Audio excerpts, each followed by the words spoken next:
welcome to season 1, episode 4 of Next Question Now. For those of you who are new to joining us, this is a live magazine style discussion where we bring together passionate and thoughtful speakers to talk about today's timely, mostly tough ideas, are always bringing bold ideas to the table. My name is Leah Roundtree, and I'm very grateful to have the opportunity to host this discussion and facilitate the conversation, not only between the guests that we have on the show, but also with you, our community members and attendees. Before we start, though, I'd like to recognize the absolutely amazing team at Peterson Capital. They are supporting and presenting this series. I really enjoy working with them because they have a passion also for diverse opinions, bringing new perspectives, and really looking at what the big issues are in terms of macro trends. For them, obviously, the context is how do these issues affect the markets, because they're very focused on what is fueling Canada's economic future. I'd also like to extend my heartfelt gratitude to everyone who's attending here live tonight. We have started this event during the summer months, and it was a real testament that when you have a choice to be out at the beach enjoying the sun and a patio, that you're here talking about such important issues. We don't take your participation for granted, and I would like to remind you that at any time during this session you can send me questions through the Q&A chat channel here on the Zoom call. Really excited that we also will be continuing this conversation on all of our community platforms, which includes LinkedIn, Twitter, Facebook, Instagram, and soon to be YouTube, where you'll be able to hear our recordings. We'll also be launching these on our podcast channel very shortly. So now let's get into the fun part of it. I'd like to say thank you very much to Daniel E. Friedmann, who is our speaker here today. He's volunteered his time to be here and spark this discussion. And just before we get into it, I'd like to say a few words about Daniel. There are lots of things to say. He has a very lengthy and robust biography, but just a few things. He did study engineering physics, and that eventually led him to McDonald Detweiler and Associates. And for those in Vancouver in particular, you will know what a phenomenal company that was.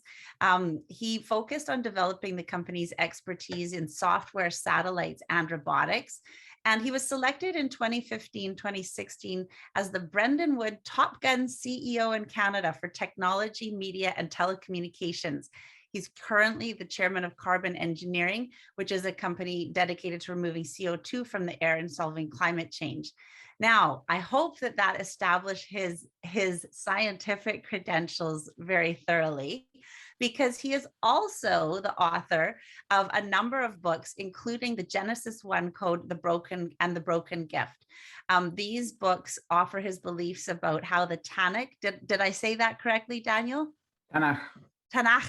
Hebrew Bible can be reconciled with modern scientific understanding. And just a few words of my own, I guess, to preface this conversation. Sometimes we have more than one guest to offer a diverse perspective. And in this situation, I thought, I think that I myself offer a rather diverse perspective. I come from a background where my mother was a science teacher. I did not have any sort of religious upbringing or even much exposure in my life. And I would say that my early years, my early decades, particularly my 20s and well into my 30s, I was very much a follower of, I would say, I know that they're called the 4 horsemen of the apocalypse, and that would be Daniel Dennett, Sam Harris, Richard Dawkins, and Christopher Hitchens.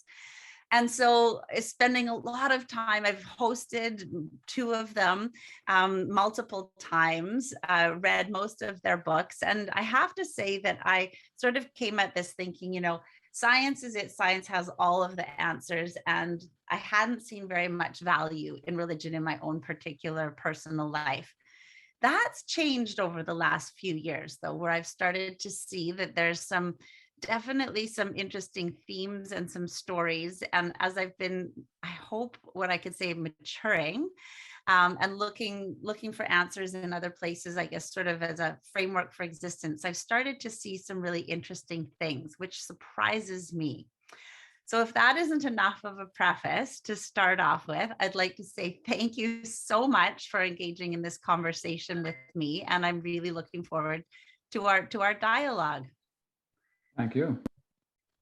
Let's get started right into it. So science and religion. Could you lay out how you think we can reconcile them to solve real world problems today? Sure. That I think the key thing to realize is that science is a very organized and well thought out process, and it does deliver the right answers for us almost all the time, certainly about things that are going on today, like making vaccines or making cars safe or getting the GPS to get us to the right place, although yesterday it lost me for some reason. But that's what it does. The Bible and religion, on the other hand, are primarily focused on morality and how we should behave and act and live. But the Bible contains some historical information, some science information, in particular in Genesis, about how the world was created and so on and so forth. And in kind of the orthodox view of that is a divine document, not a man-made document, that information has to be correct. So rather than having hypothetical discussions, which a lot of people do in science and in religion, I kind of, when I go at trying to make peace between them, I look at the hard science that we know for sure is true, not the speculative science, and there is some speculative science. And I look at the hard facts that are in the Bible, not the stuff between the lines, but the stuff that's really there. And so far, I find that there is no disagreement if you honestly look at both and just stick to that. And so now, is this a view that's particularly unique to you? Because when I look out in the world, it seems to me that there's a lot of disagreement, not only between different religions, but if you do a dive within, say, Christianity, there's a lot of differences of opinions. There's different interpretations. So in saying that, how is it that we can think we can reconcile when there seems to be multiple camps? I'll at least say, at least on the religious side, and I would say also perhaps multiple camps on the science side, but that's a little bit different. But let's focus on the religious side first. Yeah, just 1 second on the science. On the science side, it's pretty straightforward. We have a process, which is a peer review process, and it doesn't become science until peer reviewed. So if I have a scientific thought that I put on the internet, that's meaningless unless I have a peer-reviewed published paper on Nature or some real place. So we got to go to the peer-reviewed science, otherwise you just get lost.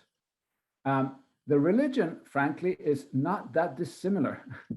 There's a lot of people providing interpretations, but there are people that are qualified to provide those interpretations. And in particular, the qualifications need to include to review, if we're sticking to, the Abrahamic religions, to look at the original language of the Hebrew. Otherwise, you get hopelessly confused because it was translated to Greek and then to English and Old English and then to New English, and then it was politically corrected in the King James to deal with some issues that people have problems with. So. I think in both cases, you got to kind of go to the authentic sources. In one case, it's peer reviewed. In other words, it's there, and dig through that instead of all the other stuff around it, which may or may not be quite correct. But isn't that that's an interesting concept. It's a very pure idea, I suppose. It's a pure idea in the sense that if people went to the source, that they would in fact not see very many discrepancies. But the unfortunate thing is that we're humans, and that seems to be what we do. And I always think of the sort of, at least in the political realm, where people say, well, communism would work, like the pure ideology of communism would work. And then people say, well, sure, except for the fact that it's humans trying to make it work in the real world, and it never will work because of human nature. That's just not how we are. So is there something inherently blocking from human nature that we're able to actually look at things in an analytical way without overlaying all of the other things, like other values and belief systems and how we're brought up and whatnot? Is it possible to get to that pure space? I think we're always going to do a little bit of that, but we can certainly try pretty hard to get to that pure space and not try to have the text go with your answer, just get the answer out of the text. And what I have done to be convincing is I have only gone to sources and commentaries that predate all modern science. Okay. So in all my books, all the sources are pre anything from modern science, and therefore they're not influenced by, people have accused me, well, you know the answer, so you just make it all work out, right? It's like going to the back of the book in high school and checking the answer, and then you can always get to it. So, my sources are 800 plus years old. Right. And, at that point, actually, science had a complete different belief than now, let alone different numbers and everything else. And I can get a source that agrees with Dawkins. Right. almost speaks the same words, for example. So I find that pretty convincing going through it. Well, let's take this into the modern context then. So to sort of put it on the ground, so to speak. So we've just come through a pandemic. There's been, it seems like every single issue is now a polarized issue in this world. And the pandemic had many polarizing aspects to it, but there was also some polarization, I would say, within some religious communities regarding what they felt the process should be around the pandemic. And it seemed very contrary to science. So could you use that as an example and say, sort of describe what the issue is and describe how you think that there's a different pragmatic approach? Okay, well, that's not my real expertise. My real expertise is Genesis, but based on what I know about the argument over Genesis, I'll try to answer your question. And I think it might apply. I haven't studied that specifically. But when you get to Genesis, there's several answers. Science comes in and says, I know everything. I know how everything happened, and this is how it happened. And the religious people say, well, we're not so sure about that. And if that's your opinion, then we're just not going to even listen to it at all. Right. Then there's a religious opinion which says, if anything contradicts Genesis, it doesn't work at all. So we're not going to listen to the science at all. And this is what gets to the polarization. So there is in some religious communities, and I know some people that mistrust science because of this argument, because of the creation evolution argument. And then once they mistrust science, they will then mistrust vaccines. And to some extent, it's the same with the vaccine. I think, we've had an enlightened approach here that was, we have always said that the vaccines are very safe, but they're not completely safe. There are side effects, and we admit to that. And then I think people can trust it. But if you just say it's, it's completely safe and then it's not, then you lose the credibility.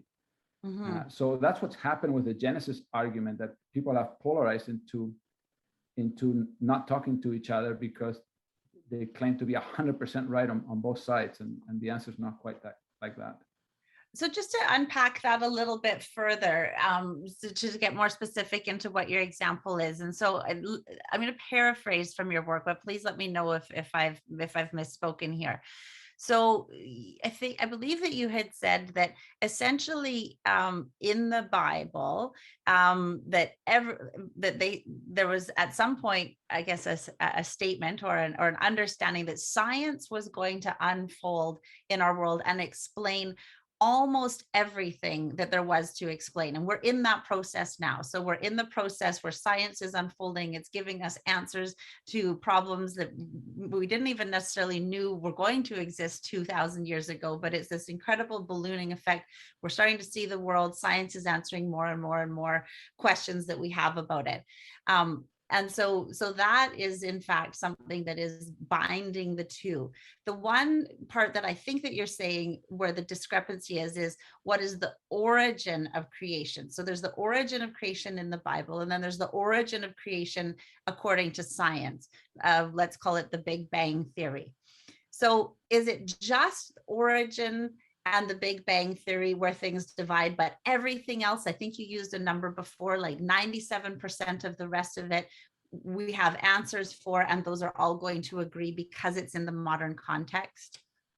Yeah, you're 99% there. Let me just clarify a few things. So yes, when when you look at the account in Genesis and you read it in the Hebrew and see what it says that the actions that were taking place were within the laws of nature, and they were turning something into something else. And that is the definition of science.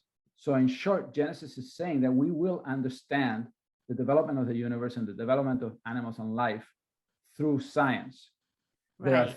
There are three exceptions, 3 times where the Bible says things happen outside of what we would define as science, where something was created from nothing that existed. Mm-hmm. In the case of cosmology, as opposed to life, there's only one. In life, there's 2 creations out of nothing. In cosmology, there's only 1 creation out of nothing, and it's in the beginning God created, where that created in the Hebrew means created out of nothing.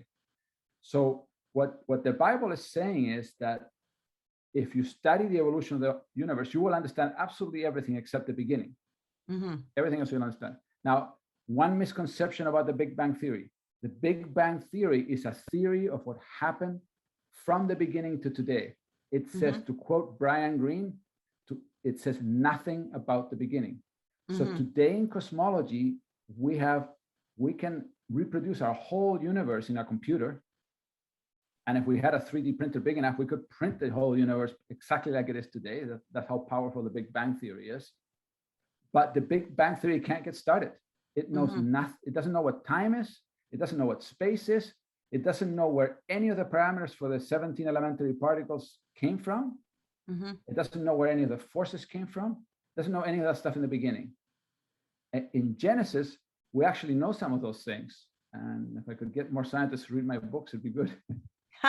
Okay, so let's look at that. So let's just, for the sake of argument, then say that we were going to say, okay, so the Bible says this is how creation happens. It's 6 days, and obviously there's a few more details there. Science says there was the Big Bang and this happened. We don't know exactly what happened right at the very, very beginning, or like what happened right before that happened, but we know this trajectory. So we could say, okay, we're on the same trajectory, but there's this one piece where science says we don't know we know that we can go back as far as the Big Bang Theory, and then something happened before then. Scientists, and I'm generalizing here, might say, okay, it wasn't what the Bible said, but there's a different scientific explanation. We just haven't figured it out yet. The Bible says we have the explanation.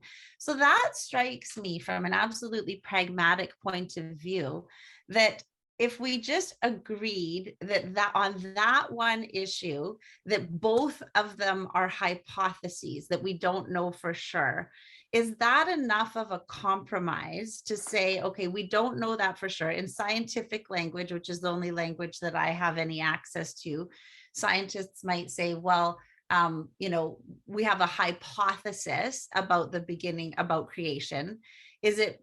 Would that be enough to sort of make both of those pieces fit together, so that then from there on there would be a trust of science, more of a trust of science, because that language has changed on that one key topic? I think so. What the scientists would argue is that, you guys always solve the problems by saying God did it, which mm-hmm. is the short answer to the beginning. It's so simple, those 3 words. We don't even need a whole Bible then, do we? And I tried to get my stuff in my first book into Scientific American, and I got in an argument with the editor, and he said, give me a prediction. So that's what I've done in my book that I just recently published. So the Bible doesn't just say God did it. Yeah, it actually says how he did it when you deep into the stuff. And I'll just give you one example. It says, for example, that there were 22 elements that to make creation, which happened to be corresponding to the 22 Hebrew letters, which, in the simple interpretation, you see God spoke, God spoke, God spoke. But what that really means is he used 22 things to make everything. And science has discovered 17 of them. It's missing the other 5. They don't know if they're missing 5, 3, or 20. Actually, there's some theories that think that they're missing more than 20. So we can do exactly what you said, but we can go further. And this is what's not in the literature. We can go further and say, there's going to be 22 particles discovered mm-hmm. in the next 50 years. And if there's 25 or 20, then then science won the case, I guess. But if there's 22, hopefully somebody will see there's something there. So yeah, it's exactly what you said. We can match all that up and understand, but scientists just keep thinking that there is a natural explanation for the beginning, and the Bible says there isn't. But I guess what so the part where I still intellectually get stuck, and I've admitted right from the beginning of this conversation anyway that I have a lot more to learn. I'm not one to be able to make the argument, but to pull me into this sort of pragmatic approach, I'd be prepared to give up saying that I know for sure how the universe was created. Isn't that humble of me to be able to say that? But yeah, some Nobel Prize physicists are saying it too now. That's right.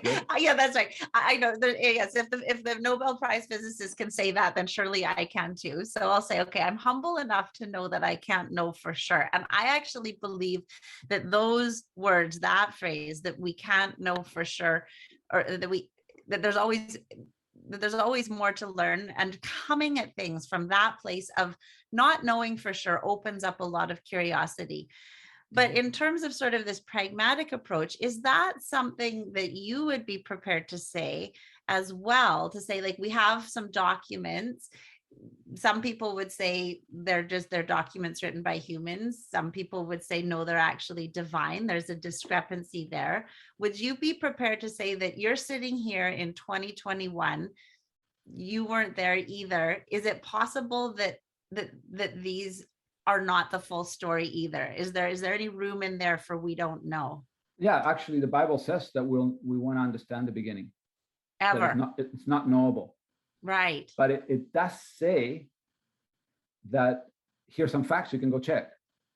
So right. Just because there's 22 particles instead of 17, that doesn't really help me with how the beginning happened. But it's a fact that I can check.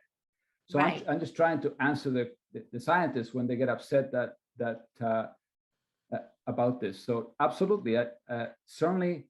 I don't think you'll find religious people that will tell you they know the beginning, because the Bible says you can't know it.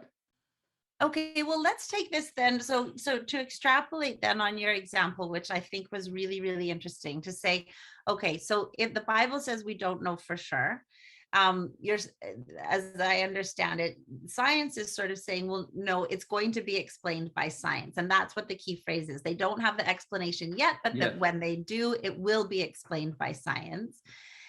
So why is that not more simple? Where does that play out in terms of polarization in reality? So you, like in schools, for example, what is the challenge that you see that's in schools that creates this divide, and that therefore all of the other opportunities to have pragmatic approaches using science then fall off on that side? I think that I don't think I've checked that the debate was way less polarized 150 years ago, and even 30 years ago. I don't understand what's going on now, but some scientists, Dawkins is an example, Hawkins, who passed away, is an example. They've now gone further and said, not only are we going to know, but I'm certain that we're going to know, and therefore God does not exist. In fact, they put God on the title of their books. I don't have the guts to do that. So they're now attacking the other side. I don't know why. Right. And then you get this counterattack. I say, well, if that's your attitude, I don't want my kid going to any science class. We can't be hearing that stuff. So, instead of trying to make peace like you are, we kind of cross over to the other side. And that's caused a problem. So that there are scientists' books out there that say that not only this is the story on science, but this implies that that your beliefs are wrong. You the religious person, beliefs are wrong. So it sounds, when you and I are sitting here sort of rationally discussing it, that there might be some way, let's say in North American school systems, to say, okay, well, we're going to change the language, because it does seem like I would still be, if I was a betting woman, which I'm not, and coming from a scientific background, I'd be prepared to go, okay, well, this is what Dawkins says. He says that the we don't know yet, but when we do, it's going to be explained by science, which does seem a little bit presumptuous. I would, if I was a betting person, I think he's a bright guy, I'd say, well, there's a chance, but I would never say we know for sure that it's going to be described by science. And I guess the older I get, the less certain I am of being able to say such broad statements, because I continue to get surprised in my life by a number of things. So that seems like maybe we could come to some sort of an agreement in terms of the language that we use, for example, in science classes, that there could be some more humility, that there could be a little bit more clarification of what do we actually know for sure versus what are we hypothesizing. Because I think that certainty is one of those things that when having a discussion on any topic, the more certain somebody seems, the more skeptical I always am. I've never had an experience of changing my mind that's in direct correlation by how certain the other person is on the other side of it. Yeah, it's almost the opposite. Yeah. It's almost entirely the opposite. But let's take a look at what's going on in the world right now. So if we thought that we might have any chance of sort of looking at pragmatic solutions to things, right now we're watching the fall of Afghanistan, and we're watching some religious beliefs sort of come back into, some people that hold some very strong religious beliefs come back into power. And some of those beliefs are sort of in direct conflict with what most of us in a Western society would say are okay. So the treatment of women and whatnot. When things like that happen, what's your reaction in terms of what you're trying to do to pull people together? Because that just seems to have launched literally and figuratively a grenade right into the mix. Yeah, that's a super difficult topic, but there's very few people that would disagree that the whole purpose of the Bible is not to love your neighbor instead of kill him or chop his hands off. So I don't know where those beliefs are coming from. So that's a whole other extreme kind of situation that, as you say, doesn't match up with most people, even of the same religion, that live in, never mind the Western world, in other places too. I don't have an answer for that one. That just I can't even listen to the radio, let alone watch the TV on that. Well, is that our job then, I guess, as citizens, is just to say, in the effort of trying to become less polarized, we have to understand that those are extreme situations. Is that what you think the answer is for that? I think so. I haven't faced that situation, but in my career, we were doing business with about 27 countries, and fortunately or unfortunately, I went to most of them, including some very different cultures like China, which we also have a problem with our Canadians there, and they have quite a different belief system and approach, but you can actually make peace with them and get along. And we did a ton of business, and Tesla has a factory there, and all kinds of things. So somehow that debate has gotten polarized, but my experience with the Chinese is it doesn't have to be polarized, but you have to meet them on their terms and understand their issues, and read the book about their culture before you get there, and all that good stuff. But so some of those things look doable. Some of the other things, like the Taliban, just seems so extreme. I don't know how you deal with that at all. Well, I guess that's a good segue into one of the next questions that we have. So there are dueling religions in the world today, specifically Islam, Judaism, Hinduism, and Christianity. And as you've mentioned, the Taliban do have a very dogmatic view. Well, far be it for me to say, but seems like a very dogmatic view of religion. And as you said, probably at odds with the majority of people who are in Afghanistan. So we have these values, are different views, but it's not like there's a supreme commander, thank God, on our planet that's saying these are right and these are wrong. We're coming at this from the bottom up as humans. So who is right when we all think that we're right? And therefore, how do we ever decide? Are we actually ever going to move towards a more unified view? Well, I think it's like everything else. We're never going to sort out that, but we can find a ton of common ground. Right. Right. Like I think most, at least the 10 Commandments, I think it's reasonable common ground, and go from there. So I think we just have to focus on the common ground and find a way to deal with our differences and just agree to disagree, as long as we're not hurting each other, which is part of the common ground, not to hurt each other. Right. And you know, that's not that dissimilar to any relationship, never mind these huge relationships between religions or countries. You just have to focus on the common ground, and the same between science and religion. You have to focus on the common ground, which means you have to admit what you don't know, and then be willing to work on the common ground on the parts that you think you know. Well, let's explore that a little bit more, because I'm interested in this as a topic for, not only science and religion, but I'm interested in it, Tories versus liberals. I'm interested in it, communism versus capitalism. I mean, you look through the world, there are so many areas where we would benefit from finding common ground. So you mentioned that listening and looking for common ground. Could you build out in your experience and sort of, working and speaking and in this field, what are some more common, like practical tools for reconciliation? I think it's just getting the facts down. I have spoken to all the religions you've spoken, and a few others like Baha'i and so on.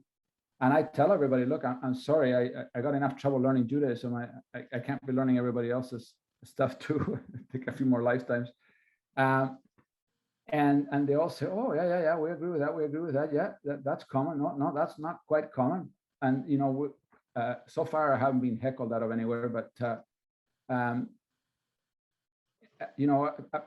people come together when you present them, new information, and you back it up with sources and facts, and you tell them where they came from. Mm-hmm. And they don't agree with 100% of it, but all those discussions always go into a long question period, and it's goes forward. And the surveys show that despite the fact that we might have a extreme kind of clergy on one side and a Dawkins on another side, 80% of us think there is common ground. That's what the survey in the United States say. 80% of us think that religion and science can coexist, that science is correct, but there's still a creator. Mm-hmm. Only 20% are on the two sides, forget one of the two sides. So most of the laymen on the street actually are there already. They just need to, but they're fed from the two sides, the two opposing sides. They're not fed from the middle with information. And I think that's a big part of the problem. So that's lovely. And I guess what's coming up for me is that, and I'll go back to the vaccine and the pandemic issue. So I'm not sure that presenting facts is enough when seems like what there is a different value system. So for example, the facts would show that masks work to a certain degree. Nothing's 100%, and nobody's trying to say it's 100%, but the masks, for example, are a really good idea, and that they help prevent disease. So then you can lay out all the facts and all the data and whatnot, and there'll be various studies that show slightly different things and nuances and whatnot. But then somebody says, I don't care what you say, maybe it is a good thing, but I have a value belief that freedom, for example, is, that's an impingement on my freedom. So I'm over here saying, many people over here saying, well, it's a good idea. We should do it for the good of the group. It's not just for your own health, it's for the health of others. And then somebody else comes in with a value. So how do you reconcile just facts when we have these complicated things like values also overlaid? And feel free to use another example, but that's the challenge. I guess as I go on in life, I'm feeling less hopeful that we can just agree on the facts and the rest will fall into place. Yeah, I can only talk about my experience with that example, because I run around trying to convert some anti-maskers because I really don't want to be locked up again.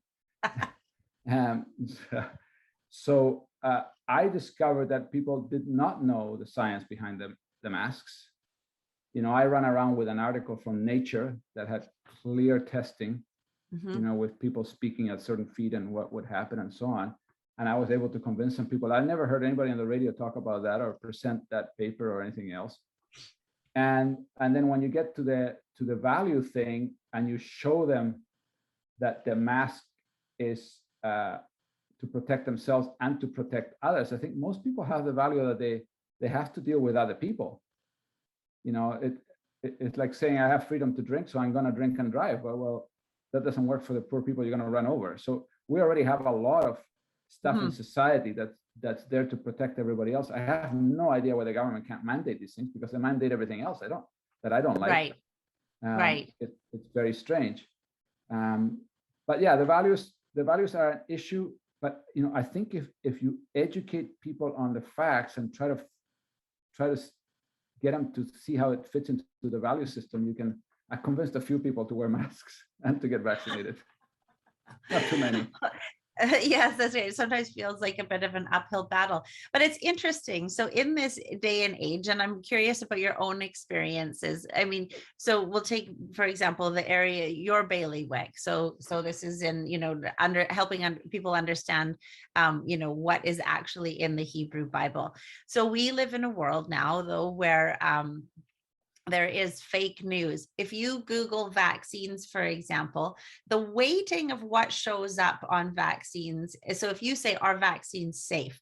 Ironically, what comes up on the internet are a whole bunch of articles that vaccines aren't safe, because that's what you've asked them. That's what the algorithms do. So if you're honestly like a neutral, benign, no preconceived ideas whatsoever, you Google are vaccines safe, you're going to get sort of an unusual weighting that wouldn't reflect, for example, what the scientific community says. You might also get somebody that says, but I'm a doctor and I do this. And we say, well, we're supposed to believe doctors. And one doctor, you know, one doctor's saying this other doctor's saying that. So how are you still feeling optimistic that given these tools that we have, are these tools helping or hindering us as humans in terms of being able to dig out, in fact, what are the facts and move forward in a pragmatic way? You know, it's like everything else. You can use it to the negative or the positive. The tools have made my life unbelievable. I mean, I could spend weeks in libraries trying to do research for questions like this, and now I can get it done in an hour on the internet. But you have got to go to the right source. So if you wanna know about a scientific fact, you've got to go to the peer-reviewed literature. You can't go to Google's algorithm, right? Which is designed to get more people looking at certain things, not to get to any answers. And people are getting fooled all the time. I mean, I feel more questions on that than anything else. Hey, I saw from people that are doctors, and Dan, I saw this. I spent, and it says this, doctors in my family. And I said, well, here's what the research I did. This is who said that. Not credible, nothing to back it up. This is what it says to back it up, and so on. So, you know, for example, on vaccines, I just checked the facts in Israel because I happen to be a couple months ahead of all of us. You know, that's a big experiment, 6 million people. Like, that's pretty good science to me. We can tell exactly what's happening. Other people are checking some side story about one person somewhere in Texas. So it's a huge, the internet is a huge problem. It's put the information at our hands. But as you say, there's a lot of misinformation, and some of it not purposeful, just people putting their opinions and the algorithms picking them up and making them popular. Well, I can see then that what you're saying, you know, really what it is, it's critical thinking skills and some education and some tools for us all to do that. And what does strike me is that one of the most important critical thinking skills is being able to understand the importance of language. And so, as you had pointed out previously, if in schools somebody says, okay, we understand that evolution is a absolutely valid thing. It's what happens. Science has proven that it's correct. You agree with that. The Big Bang theory, like there may have been a Big Bang, but it's the distinction of being able to say, okay, but there's some things that are just hypothetical. And that's one of the most critical distinctions, to be able to say what is hypothetical, what is a theory versus what is real. And so it's that same body that is where we go to for critical thinking, that they're maybe not using enough sort of distinctions there, and that just whitewash or wipes out the critical thinking in terms of the science and religion issues. Yeah, that's critical. And, it surprises me because the scientific literature is extremely honest about the fact that the Big Bang theory is super powerful and works very well, but it doesn't say anything about the beginning, and we don't know about the beginning. Right. But the textbooks are not. Right. In fact, I remember being really upset at my 4th year physics prof at UBC, because it wasn't until then that I found that out. I took physics 11, physics 12, physics 1st year, 2nd year, 3rd year, and it took me to 4th year. What was the language that was used? They weren't saying this is just a theory? No, they were just, maybe I was just dumb, but they weren't even raising the question. Like, in fact, I didn't find out that dark matter was believed to exist to 4th year either. I spent, 6 years of my life doing equations for 4% of the universe. And when I said to my prof, well, what about the other 96? So, well, we don't really know much about it. I said, well, why did you tell me earlier? Like, it's been like 6 years. I could have been thinking about it. So I don't know I don't think it's purposeful. We just seem to focus on what we know. And to the unexpected student, I'm not the same person as I was back then. I thought they were telling me that the whole truth and nothing but the truth, not just some of it. Right, right. And it wasn't the whole truth. It was just what they knew. So right. I didn't know that they didn't know the other part on it. And that's filtered now into, I can tell from looking at my niece's stuff, that's filtered right into grade 8 and 10 now, where, for example, for human evolution, it's presented as everything is known. But I read an article on that every week. And at least once a month, the title of the articles, we're rewriting the human evolution story.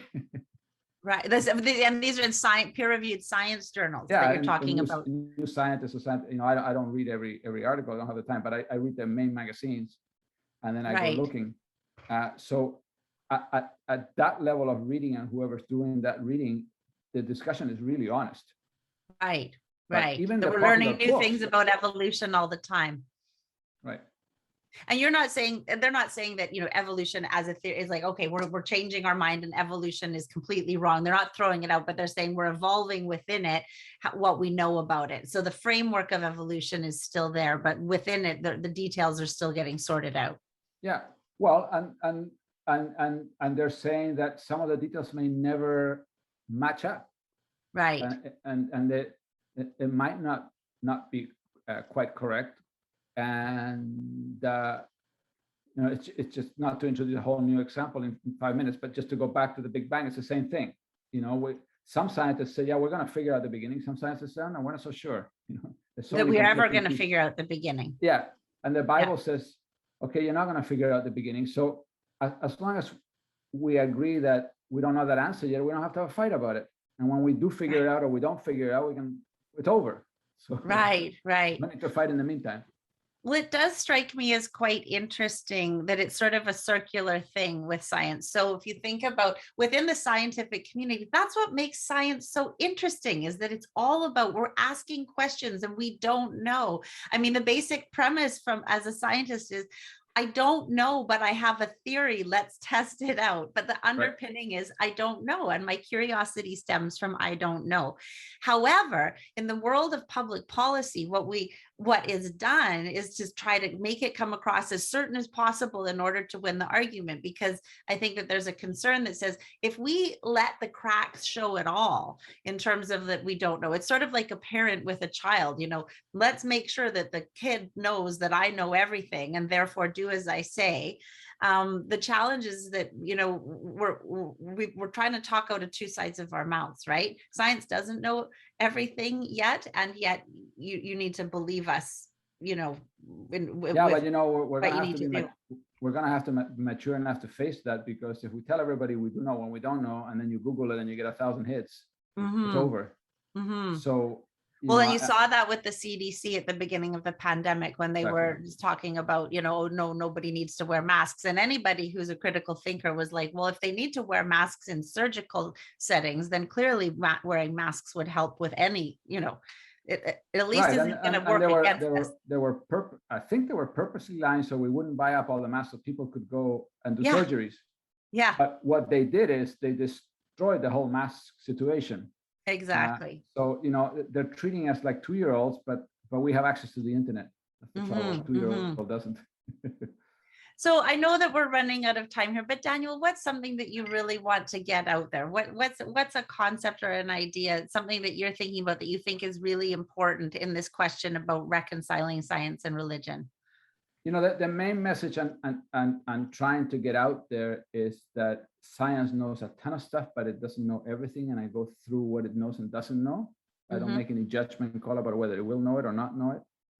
And I say that the Bible is mostly focused on these moral issues, but it does have some things in it. And these are the things that it has in it. And, do what you always do with science. We have 22 particles in the Bible. Test it. I mean, the scientists pull particles out of the air and test them. That's just their intuition.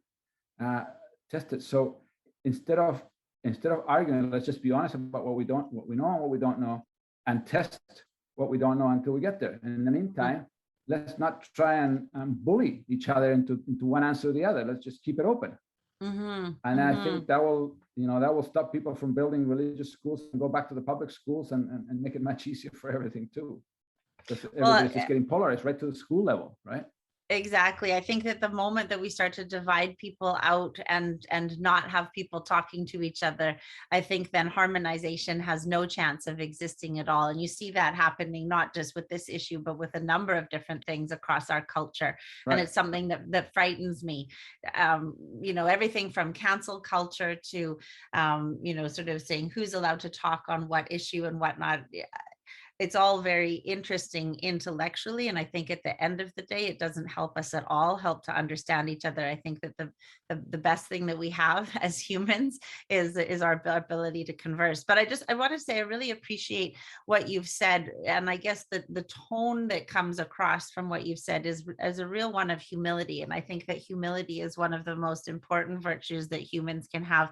It's certainly not something that I have all the time, but it's what I aspire to try and have, at least in terms of coming, from a place of curiosity. And so I just really appreciate not just what you've said, but the manner in which you've said it and what you are helping us aspire to. So thank you so much. Thank you for having me.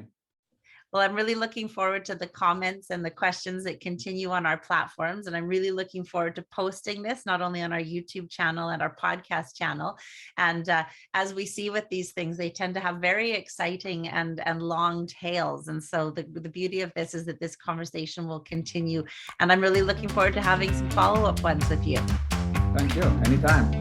Thank you. Thank you so much for your time today.